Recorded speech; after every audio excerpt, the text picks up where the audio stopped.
barattoonni Oromoo biyya biraa keessa kan jirtu ispeeshaalii lafa isiin jirtu bakka isiin ammaa kanatti dhumata artuu argaa jirra. Waan isaanii kana maal godhuu kajeeltan akkasumatti dhumatti immoo waan mala deebi'eetti wanna yoo ta'utu jira. Inni lammaffaan nuu biyya namaa keessa dhaqneeti bakkee itti filatamnu jechuun bakkee mircaa xaabiyaa akka jedhamu sun eessattillee biyya kam keessattillee Oromoon baay'ee filatamaa hin filatu. Warri saba biraa kanu keessatti filatamu kun isaaf maaltu yaadameera akkasumatti akkuma ilma keenya ajjeesanii haadha abbaan nu filaa jechuun dhufammoo attam ta'a wanti kun geesseef gara kiyyaa. Galatoma gabaabsa gaafii tokkicha nama tokkicha. Okay, ayo nutar tabakat bertoda ya tahu jira. Ganza besi harga kamu. Ayo aja. Daya lo kamu sana sitken. Assalamualaikum. Besok yang jawab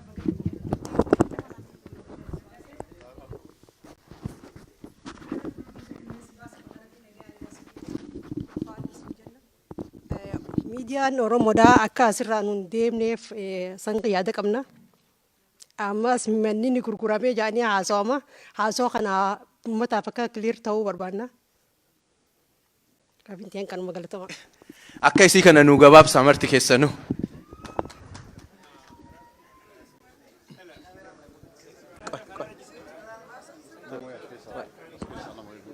Okay. Okay. It's random selection, guys. Gaafin kiyya falaasabni abiyyi deemuun eessa geette sanuma naa deebisin.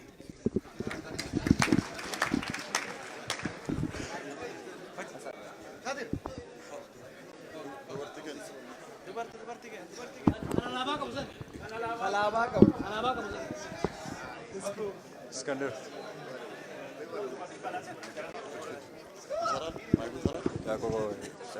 Caddisaaka gaafiin gaafatamu hunda keessatti waan ta'eef please caddisaati dhageeffadhaa.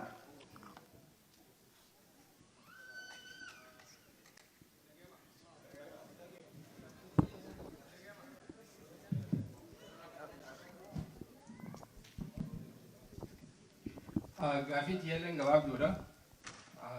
Haala hamaa deemu jira magaalaa Direedawaa keessa. Dubbii magaalaa Direedawaa kana namni Oromoo kanumatti itti taa'ee itti ilaalamu akkamii tan jettuun qaba. Mootummaan Oromoo silaa waa godhuu hin dandeenye. So Jawaarilleen maal yaada waan kanarratti halluu danda'an gaafachuu mala.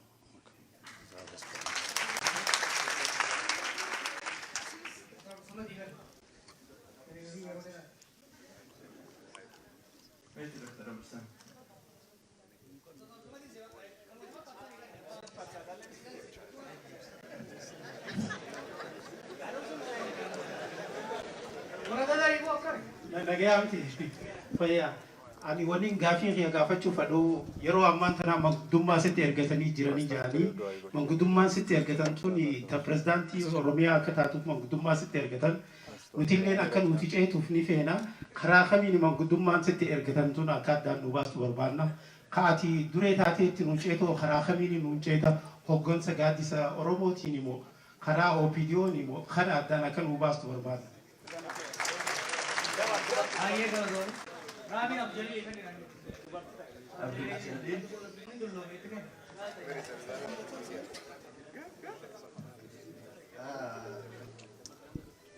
Tole baga Rabbi nagaa sibaasi.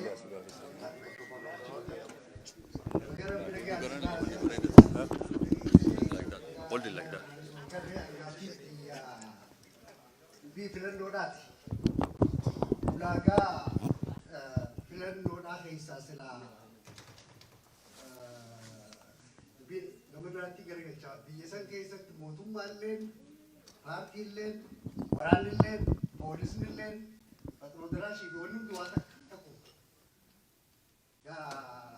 filannoon ifaa fi bilisa kun jedhu bakka sanitti rakkoo akka qabu irratti mul'ata. Bakka sanitti lammeessaadha waa'ee tirandiidhaati kan inni laaluu barbaadu. Guyyaa dura muummichi ministeera Guyyaa dura muummichi ministeera masaraa mootummaa seenerraa jalqabee tirandii waan jalqabe san guyyaadhaan irratti hidhaa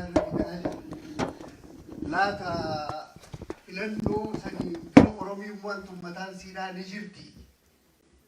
Akka ammaan kana deemtu kanatti eega tana takka paartiin takka taate paartiin warraa Ihaadeg baanamtuun takka taate achiin booda yoo paartiin san takka taate caffeelleen paartii sanii sanilleen gaa EPP san taati jechuudha. Yoo caffeen sanis EPP taate boodarratti Oromiyaan sanis akkatti gaa waliin addaan cicciramtu naan galle bakka san wanni irraa quba qabdu gama keessaatiin hagam takka dubbiin tun jabduudha. Filannoodhaan dura taati mu achi booda.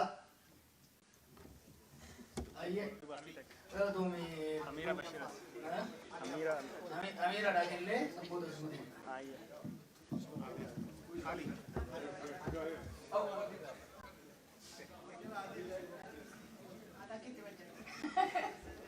Ayer Johar bagana dhufte ganabseetii illee rabbi nu baase gaafii kiyya akka ati nu galee nu beeyna waggaa sadii dura siigine akkasii abdan garuu immoo hagam amantii qabda biyya san teette seeftiin kan kee wanni piraamisii seenantu jira moo like prime minister hoo takkan dubbanne agarra like he said maal jedhe koortii fi paaspoortii addaawwan laalte siin jedhe moo akkasuma jirti dubbiin suni.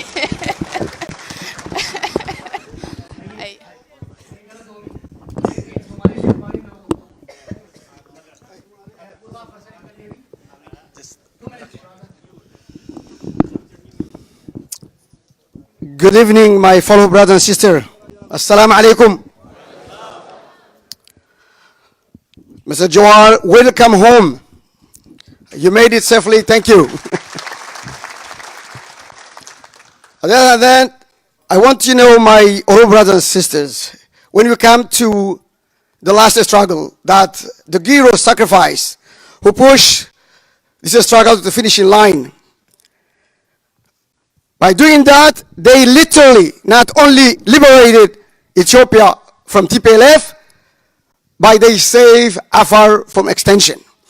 The TPLF and Djibouti government had a plan to wipe out Afar from the Horn of Africa. For that, we are very thankful.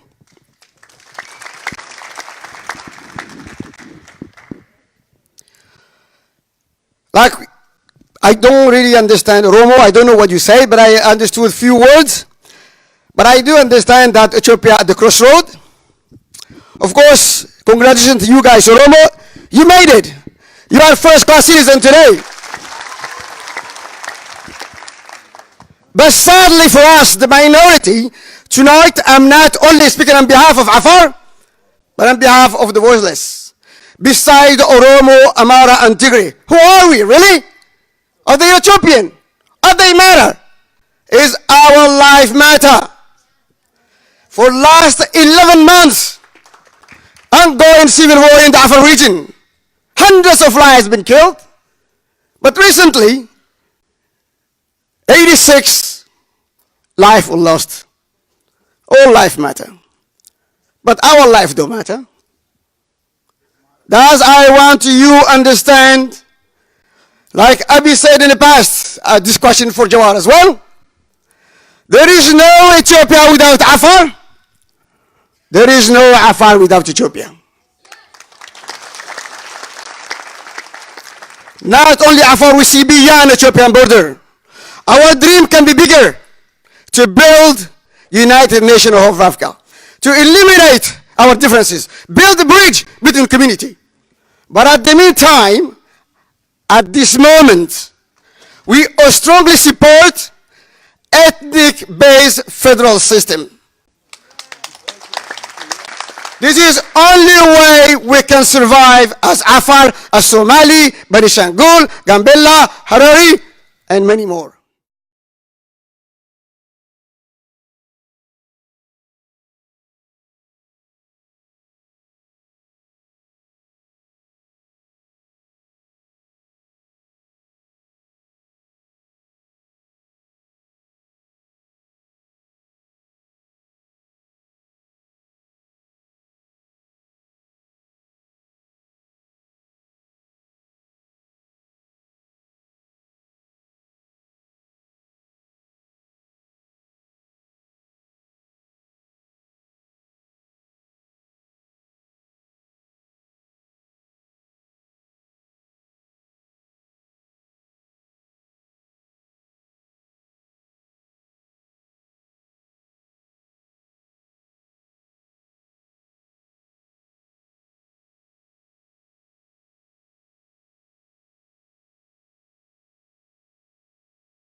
Ammas yoo kan ta'u taate ijoollee tana ayyoo baabboon isaanii hoggaa ergan mootummaa federaalaa abdataniiti jechuudha. Nageenya isaanii bikka fedhes yoo jiraate naannoo kamiyyuu yoo kan jiraatu taate nageenya ijoollee kanaa eegsisuun dirqama mootummaa federaalaa Abiy Ahmediin hoogganamuuti. Nageenya isaanii niin amansiisaa niin eegaa wabiin tahaaf jee erge jechuudha mootummaan kun. Wabii ta'uuf yoo kan hin dandeenye taate qe'eetti deebisuu danda'uudha qabaa jechuudha. Kun dirqama. Osoo bakka jiran sanitti nagayaan tasgabbaa'anii baratanii gaarii ture. Wanni nulleen dubbachuu dinneef nagaya eessisaa jennaa jechaa turreef kana ture. Amma garuu naannoo san keessa waan hamaa hedduu deemu jira. Namni baay'ee hidhatee jira. Qaalichi du'e sun nama 37,000 hidhachiise. Maallaqa mootummaa 1.8 billion fayyadame. Kalqiin naannoo san jiru akka malee qawwee harkaa qaba. San qofaan osoo hin ta'in ilaalcha hamaan uumamee jira. Kanaaf san qofaa miti mooraa yuunivarsiitiidhaa federaalatu sila ka eeguu qabu milishaa inni leenjiseetu eeguu jira jechuudha. This is extremely reckless and dangerous. Kanaaf mootummaan hanga nageenya waaraa fidee wabii ijoollee mirkaneessuutti ijoollee qe'eetti galchuu qaba. Oromiyaatti deebisuu qaba ijoollee tana. Kuni ijoolleen hanga ammaa dhuman hin seenee nutti fakkaateeti jechuun danda'ama. Har'arraa eegalee ijoollee dhumtuuf garuu itti gaafatama mootummaa federaalaa. Kun ummannilleen gadi bahee ijoollee nu galchaa jira. Barattoonnilleen galuu barbaanna jedhanii jiran. Yaa akii hanga yoom dhumna? Falmannee ni dhumna, barannee ni dhumna. Ambar wanni amma garaana nyaatu. Wanni nama raachuu jiru maali beektanii? Angaafa qabsoora turre san Oromoo miliyoona 50 keessa miliyoona 49 ibiddan naqi biyya san bilisa baasee doonaan jedhanii irraam watakka irraaf duuban deebi'uun ture. We were dying for cause. Causeidhaaf dhumuu turre jechuudha. Sababa qabna turre jechuudha. Sababa malee har'a wanni duunuuf tokko illee hin jiru jechuudha. Barachuudhaa dhaqee namni wanni galuuf, wanni ajjeefamuuf, wanni tumamuuf, wanni falatamuuf hin jiru. Kanaaf mootummaan ijoollee tana nageenya isaanii eegsisuu hin dandeenye bakka. Warra tikaa naannoo sanii, makalaakaa naannoo sanii hedduu dubbifnee jirra. Kanaaf mootummaan ijoollee qe'eetti galchee yuunivarsiitii qe'eettiitti ramaduu danda'uudha qaba. Haalli naannoo san keessa jiru dhagaya. Haalli naannoo Amaaraa keessa jiru ijoollee Oromootiif abdii kan kennu miti. Kan waan ijoollee ayyoo faabbootti wanni kijibnuuf hin jiru. An ijoolleen hiriyaati obboleeyyantii achi baratu hin jirtu. Jaruu miskiinni Oromoo achi baratu jiru itti kijibuu hin qabnu jechuudha. Mirkaneessuu hin dandeenye mootummaan federaalaa. Kanaaf ijoolleen haa galtuudha wanni ani gorsu jiru. Wanni an gaafadhus kana galchuu qaba mootummaan. Biyya keenya keessatti sabni biraa dorgomuu ni qaba. Ni qaba. Nu bar biyya teenya keessatti hin filaminaa hin jenne. Biyya teenya keessatti gubbaa shuumamtanii gooftaa nuti hin ta'inaa. Biyya teenya keessa qotattanii carraaqqatanii hin jiraatinaa hin jenne nu. Biyya teenya keessatti dachii nurraa saamtanii isin abbaa qabeenyaa nuti ashkara ciisanyaa ta'uu hin barbaannu akkasuma jettanii mi manguddoo. Namni fedhe saba fedhe yoo chaayinallee ta'e lammummaa argannaan yoo baalee dorgome harargee dorgomee namni harargee naa ta'a namichi kun ni carraaqqata amanamaadha rabbi sodaate jee filate filamuun mirga isaati. Saba fedhe yoo ta'e. Eega ummanni naa ta'a jee wanni nuti hin fudhanne. Wanni nuti hin fudhanne. Oromoo qaqqabanii qawweedhaan nama biraa nurra shuumu lammii biraa dhiisiiti jallaa keenya nurra shuumu amma booda abaddan hin fudhannu. Jallaan keenyas hin ta'u jechuudha. Amma booda Oromiyaa ka bulchu ka ummata Oromootu ergamu malee ka Aramaa lagaadhaaf ergamu abadan hin ta'u jechuudha. Oromoo qofa ergata mootummaa. Bulchaa aanaas, bulchaa gandaas, bulchaa Oromiyaas bakka bu'aa federaalaas amma booda ka funyaan qabee ergatu ummata Oromoo qabsaa'ee jijjiirama kana fide malee wayyaaree takkaahu warra naxanyaa ta'uu hin danda'u jechuudha. Ummata keenya qofa. Ummanni keenya naa ta'a jee yoo filate jaldeessinis biyyaa bulchu. Rakkoon hin jiru. Ummanni keenya naan ta'u jennaan nugusni illee biyya bulchuu hin danda'u. Kanuma wanni jala muramuu qaba. Miidiyaan asii akkan deemne dura dhugaadhaa harrifnee turre amma deebifnee bannee jirra. Waan manaatis odeeffannoo qorachaa jirra waan irra geenya ni beeksifna.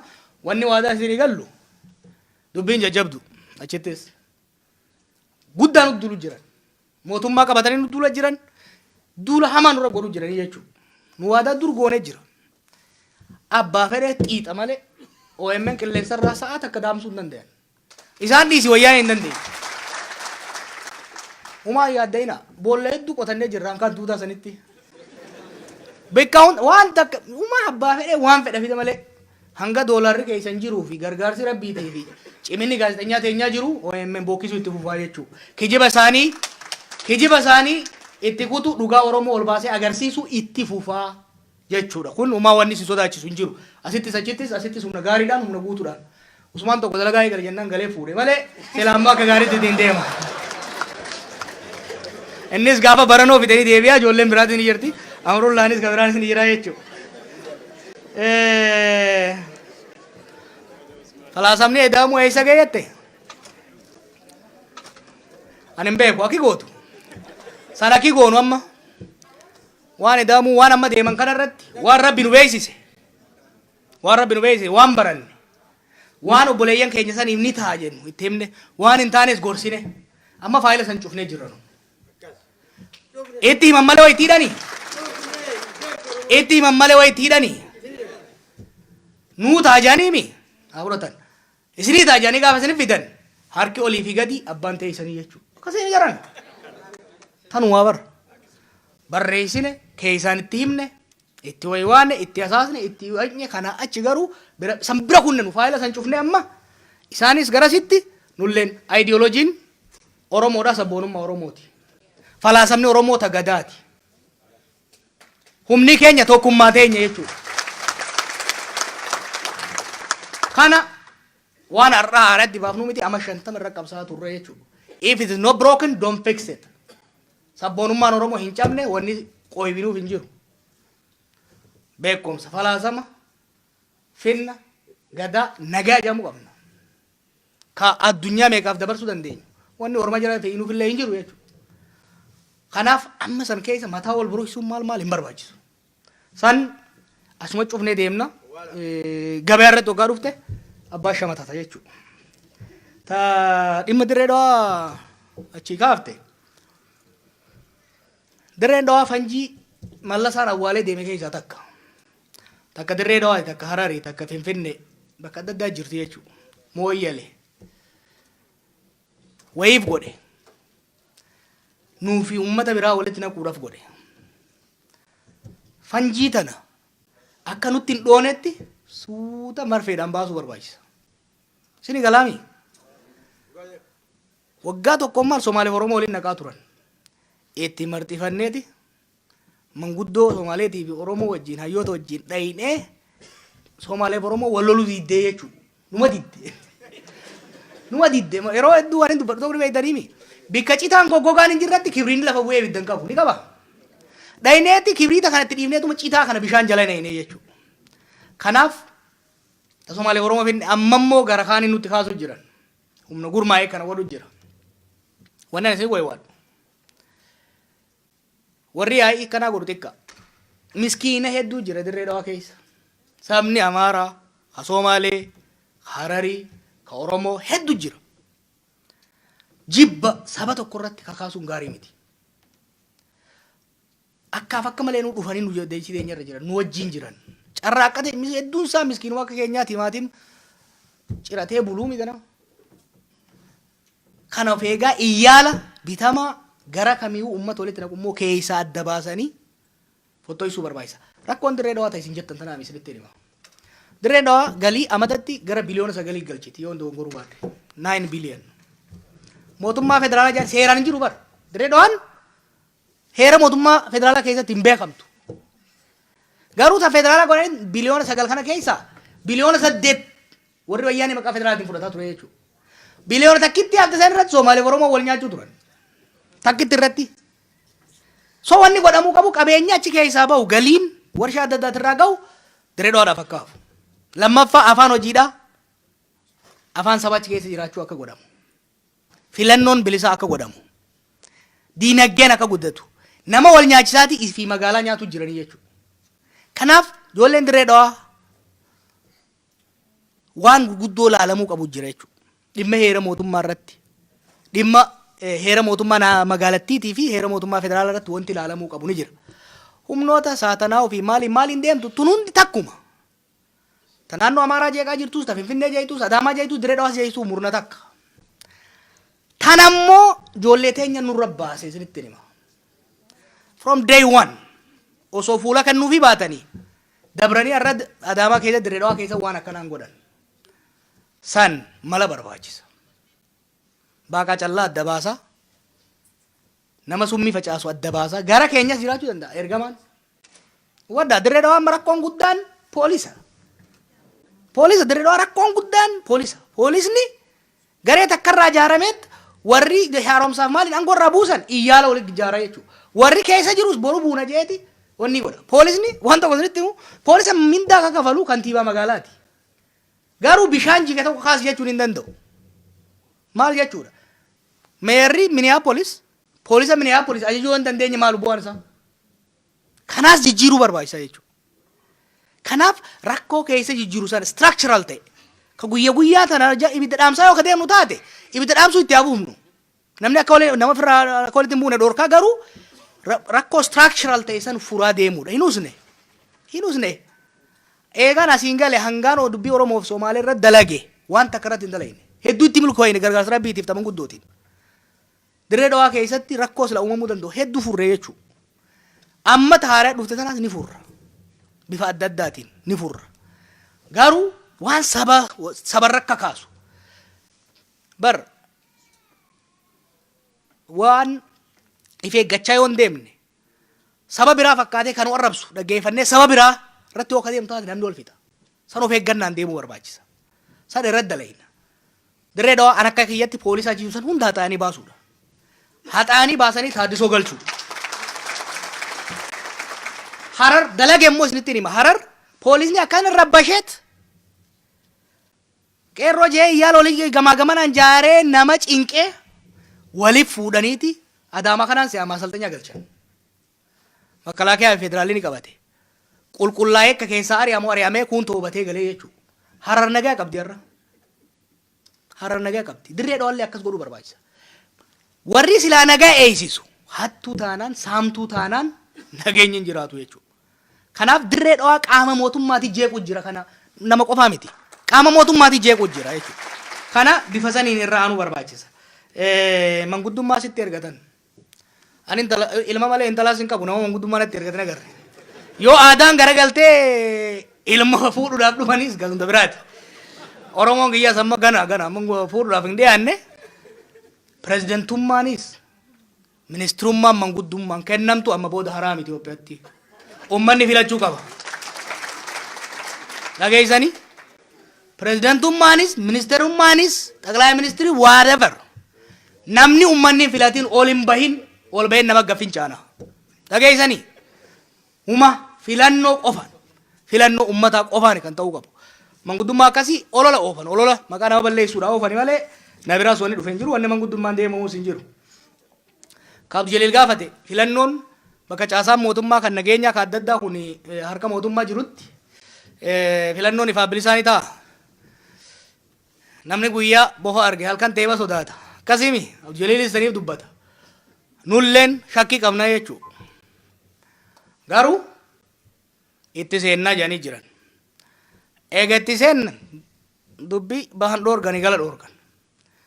Itti qophoofna itti haa qophaa'anii jechuudha.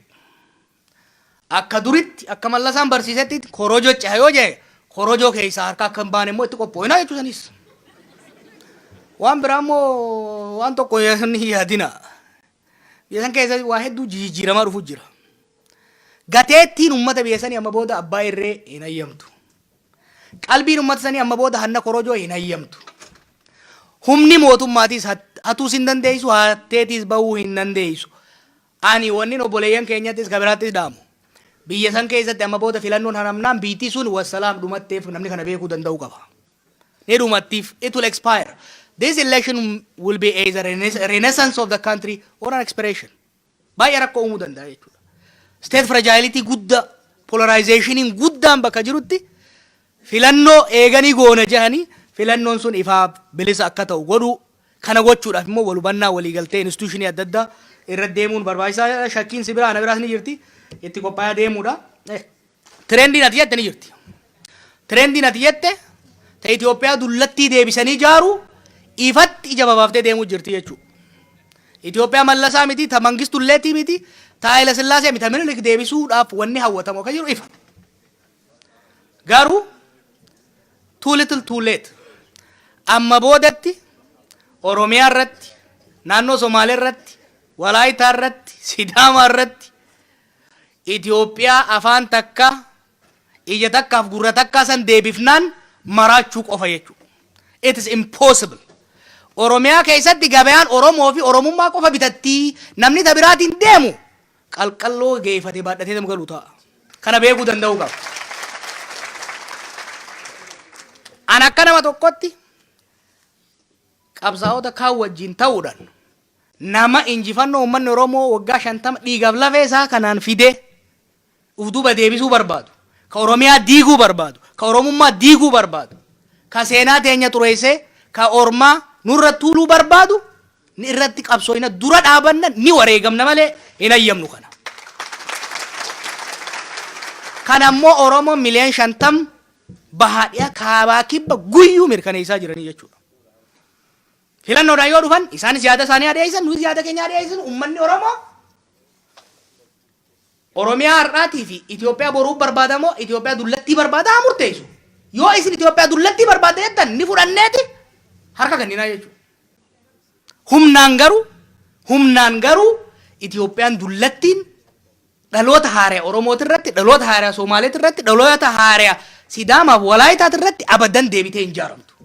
Biitii sun akka itti fuftu yoo ka barbaadamu taate, mirgi hiree murteeffannaa uummataa kabajamuu qaba jechuudha. Kana jechuun uummanni qe'ee ifiit irratti abbaa ta'ee shuumii nama biraatiin osoo hin ta'in abbaa ta'ee nama ifii filateen aangoo guutuu full autonomy qabaatee if bulchuu danda'uu qaba. Somaaleen akka Somaaleetti, Affaar akka Affaaritti. Sadarkaa federaalitti akka baay'ina isaatii fi gumaata diinagdee isaatiin qooda isaan malu argachuu danda'uu qaba jechuudha. Self rule and shared rule. That is the only game in town. Bakka. Kana achitti wanni biraa abadan abbaa fedhetu hawwa malee abbaa fedhe barbaada malee dachi irratti jiraachuu hin dandeessu. Wannin filannoo keessa seenuuf takka tana. Wannin filannoo keessa seenuuf siyaasaan sabaa biyya diide siyaasa no cunqursaa sabaatiitu biyya laaffise. Cunqursaa sabaatiin nama waliin naqe. Walqixxummaan takka nama wal lolchiiftee hin beektu gabrummaa malee. Kanaaf kana guutuutti ka dura dhaabannu ta'uu abadan hojiitti akkanii qabne namuu beekuu danda'uu qaba jechuudha. Biyya san teettee abdii maal qabda? An abdii uummataatiif tarabbii qofaan hin jiraadha duruun isin jedhe. Waa takka. Lubbuun jalaan hin baatu gubbumaan baati. Lubbuu bishaan nama fe'ee duunuuf jecha haqa saba keenyaa gurguranne lubbuu sodaanne maallaqaan bitamne abadan addi irra numan jiraanne jechuudha. Kanaaf abbaan fedhe waan fedhe yoo kafidu taate Oromiyaa keessaa isin bahu ummata kiyyarraa isa takku takkan fagaadhu dhugaa ummata keenya haqa ummata keenya karaa dhugaatiin tarsiimoodhaan qabsaa'uu itti fufna. Mootummaa isin abdannu nama biraa tokko abdannu isin ummata keenyaa fi rabbii nu kalaqe qofa abdanna jechuudha. Kana ammoo hojiidhaan mirkaneessinee jira. Kana hojiidhaan mirkanaa'ee jira jechuudha. Ummanni keenya godaannisa waan qabuuf hoggana isaa jalaa dhabamsiisuun waan beekamaa tureef ana qofaa miti. Abbaan fedhe waan tokko yoo biyya san balatti buusuu barbaade malee hoggana Oromoo tokkotti hin bu'a jennaan balaa guddaadhaaf buusuu ta'a. Ummanni keenya gaachana keenya. Gaachanni keenya ummata Oromootii fi rabbii Oromoo qofa jechuudha. Kana achitti wanni abdannus hin jiru, wanni sodaannullee takka hin jiru jechuudha. Kana hubachuudha. Ka boleessi kiyyachi kaase about the minorities. Look, yes, we Oromos fought for ourselves because we know what subjugation is. We believe in self-rule in our homeland and a shared rule in the collective federation. We don't want to rule over Afar. We don't want to interfere with Afari internal affairs or Somali internal affairs. I will fight and die for you if somebody from Oromo want to colonize you. Because I know how detrimental colonialism has been to our people. The reason,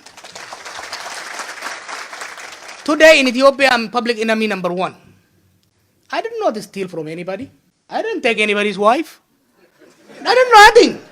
You know why? Because those who want to restore a dominant system, those who want to exploit the Afar resource, the Oromia resource, the Somali resource, the Walaita resource, they see me as a roadblock. Because I refuse to compromise. I will never compromise.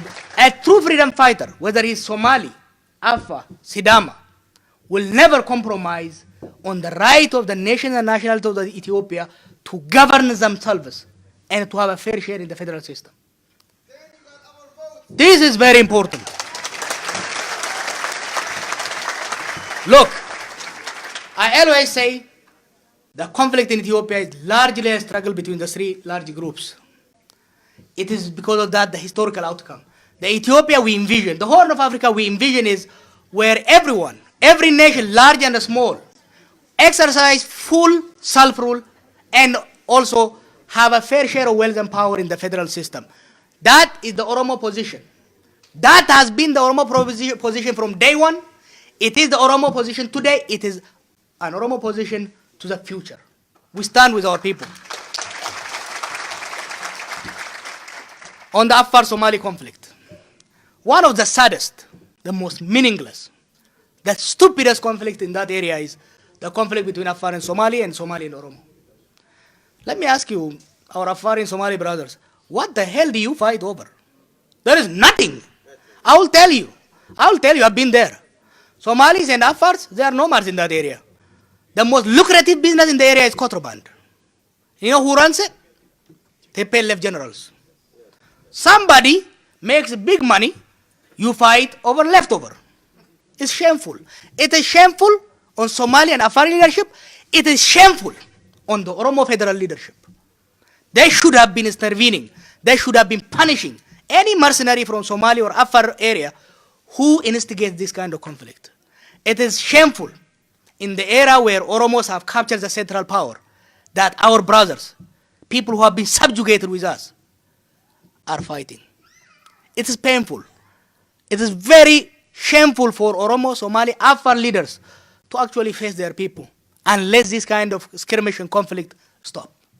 That's why I spent the first 3-4 months of my return to Ethiopia tirelessly working to restore peace between Somali and Oromo. Today, from Moyale to Bordede, there is no conflict between Oromo and Somali. Somali and Oromo have returned to their homes. But that's not enough. That's not enough. We have to work hard to integrate them economically. My wish and my dream is for the whole of Horn of Africa areas to become economically integrated. Let me tell you one sad story. The whole Somalia, has the largest coastal line probably in Africa, which means huge fish resource. Ethiopia has one of the largest Orthodox community who eat fish during their fasting. But we import it from Vietnam. We import fish from Vietnam and Norway. You know where that fish comes? The Vietnamese exploit it from Somali waters. You see? The trade between us and Kenya is $8 million. Can you believe this? How little that is? So we have to make sure, first we restore peace. Then we work on strong economic integration. Because without economic integration, there will be no lasting peace. So definitely the Somali-Afar conflict, we will do our best, not only to stop it, but to make sure it never happens again. If it recurs, it's shame on us. The Somali regional affairs, our position is in every part of Ethiopia, there has to be free and a fair election.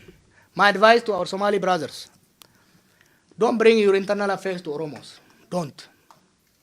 Don't take it to anywhere. Somali unity is the only guarantee for Somali rights in Ethiopia elsewhere. We are your brothers, but we are outsiders to Somali internal affairs. We might come and mediate if you invite us. But my advice, do not wash your dirty laundry outside Somali region. Sit together. Sit together. That has been my advice to NLF leadership, to Mustafa, to everyone. Sit together. Establish a council. You have magnificent elders. Very knowledgeable elders. I've dealt with them. They helped us stop one of the bloodiest conflict. They can stop. They can help you share power among yourself. You have been ruled by Abdile for 20 years. For God's sake. How you Democrats who fought for freedom can't live together, can't share power? Look, something like 60-70% of Somali region budget used to go to TPLF generals. Today it's staying inside. Share that. Allah created the land for all of us. Don't fight over it. You know, when I was growing up, I used to hear Somali region to be this dry desert. I went there this year. It was one of the most fertile land. There is a starvation, drought, and so on in Somali region because of mismanagement and corruption. So what I advise our Somali brothers from all parties, all clans, is sit down, don't come to us. Sit down among yourself. Debate. That's what we're doing. That's what we're doing. It's working for us. Trust me, it will work for you. If you go to different groups, even to us, people will always want to take advantage from you. People want to divide and rule you. People want to pit you against each other. You don't want to do that. Somalia unity is the only guarantee for preserving Somali interest, advancing Somali interest in Ethiopia and beyond. So my plea is, look, as federalists, as Democrats, we will stand with you for free and fair election.